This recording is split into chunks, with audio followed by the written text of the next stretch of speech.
We're going to cover the top 5 credit card mistakes so you can watch out to keep more of your cash. Millions of people use them, but here's the part that should bother you. For the mistakes that we're going to cover, it's not even about how much you make. These can affect everyone at every income level. They stem from how your brain reacts to money that you don't physically feel.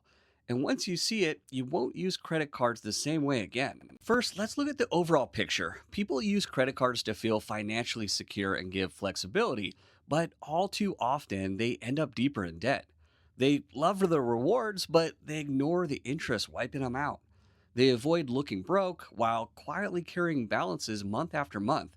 And here's the wild part: the average American has over $6,000 in credit card debt.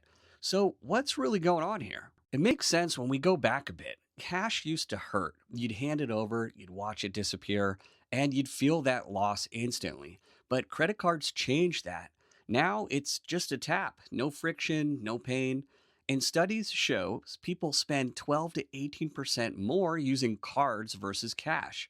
That one shift, removing the feeling of spending, quietly changed how we behave with money. Mistake number one is carrying a balance. Most people think, I'll just pay it off over time.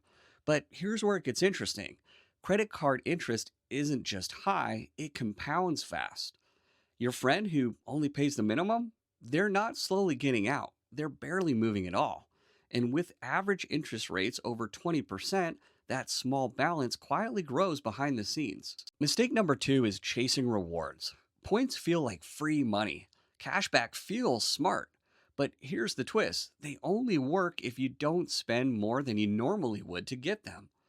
Your coworker who buys extra stuff for points, they're playing the game backwards, because earning 2% back means nothing if you're spending 20% more than you otherwise might.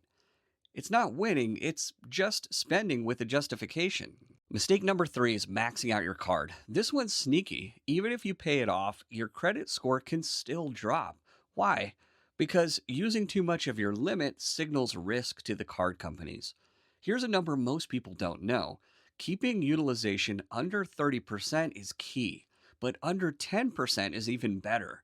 Your cousin with a paid off card at 90% usage, their score is still taking a hit. Mistake number four is ignoring timing. Most people think that the due date is what matters, but here's where it gets interesting. Your balance gets reported before that.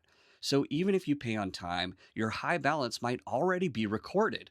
Your friend who pays the full amount but still has a low score, they're paying too late in the cycle. A small shift, but big difference. So, why do people do all this? Because your brain treats credit like not real money.